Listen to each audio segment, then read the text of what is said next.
We've all got that one family member, right? The one whose stories are just legendary. Well, today we're getting to know someone like that. We're diving into a really personal memoir to understand a man named Roman Jr. Starling through the eyes of his sister. He was a guy who could make a whole room roar with laughter, but he also carried a really difficult past. This is a story about family and all its messy, complicated, and beautiful reality.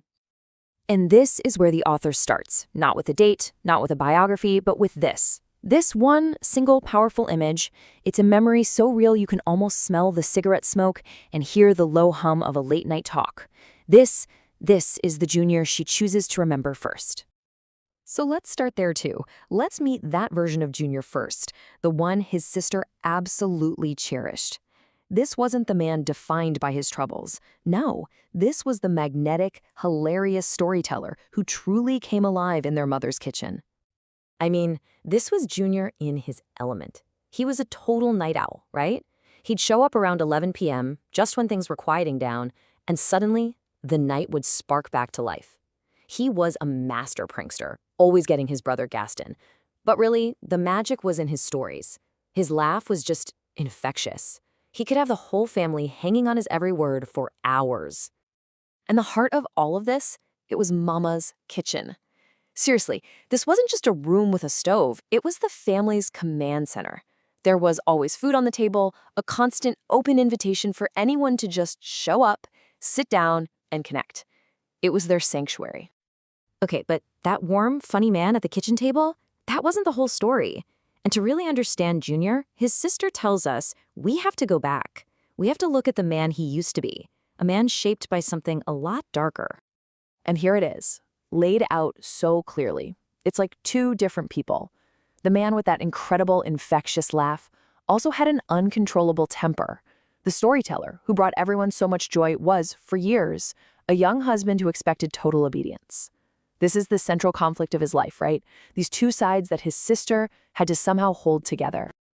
So you have to ask, where did that anger come from? Well, the memoir points to a really harsh upbringing. The boys, they were constantly tormented by their uncles, roughed up and treated brutally, all in the name of fun. And an environment like that, it breeds a certain kind of hardness. It shaped them into men with explosive, hair-trigger tempers. And the author, she doesn't pull any punches when she talks about this time. This quote is, well, it's painful and it's direct. She's acknowledging the flat-out reality of Junior's early family life and the kind of man he was when he first got married. So, how in the world do you get from that angry young man to the beloved storyteller at the kitchen table? Well, it wasn't a switch that just flipped overnight. It was a slow transformation, one that took decades. And it happened right alongside the decline of his own health. And the memoir makes it so clear that this change was real. It was possible. Over many years, those hard edges started to soften. Junior mellowed out.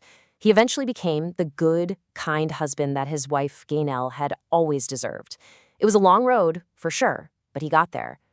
But at the same time, his body was really starting to fail him. It kicked off with a type 2 diabetes diagnosis when he was only 41.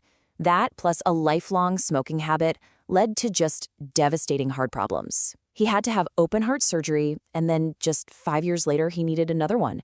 His last few years were just filled with constant pain, leaving him stuck at home and absolutely miserable. 58. That's it. That number just hits you. After a life with so much noise and laughter and anger and change, it all ended way too soon. So how does his sister even begin to make sense of all this? How do you hold on to both the love you have for someone and the pain of their memory? Let's take a look at how she processed it all. Get this, in a moment of just incredible raw honesty after a family funeral, she finally told her brothers the truth. She laid it all out. She explained how watching them had completely shaped her own life, how it made her determined to find a different kind of future for herself. What a powerful thing to say out loud. And through every single part of this story, there was his wife, Gaynell. The author says she was like a sister to her. And she was no pushover either. She had a fire in her, as they say. But she stood by him through everything and took such incredible care of him in those final, difficult years. And that brings us to the end, which is really where the author started. grappling with her grief and feeling this powerful, almost relentless need to get this entire story down on paper. Her family had been through so much loss, so much suffering, that her way of coping was just to build walls. She'd take the pain from each death and just shove it deep down inside, trying to pretend it wasn't there. It was pure survival. But, you can only do that for so long. The story of her family, of Junior, it needed to be told. She describes it perfectly, like an unrelenting boss. It was a force that would wake her up in the middle of the night, call her back to the page, and just insist on being written. And she captured this feeling so perfectly in a poem she wrote called Writing Calls. It starts so simply, just this quiet acknowledgement that, yeah, life gets in the way, but the story is always there, waiting. And here, she talks about that internal battle, right? The fear and the pain that make you want to run away from the keyboard, even as the story itself is just clawing to get out. And in the end, the writing wins. It has to. It demands to be let go.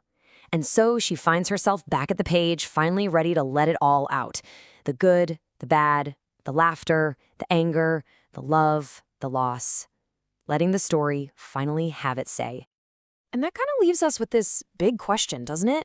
Junior Starling's story is his own, but that feeling is so universal.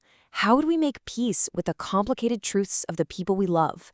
How do we hold on to all the light they brought into our lives without completely ignoring the shadows? It's something we all have to figure out. Thanks for exploring it with me today.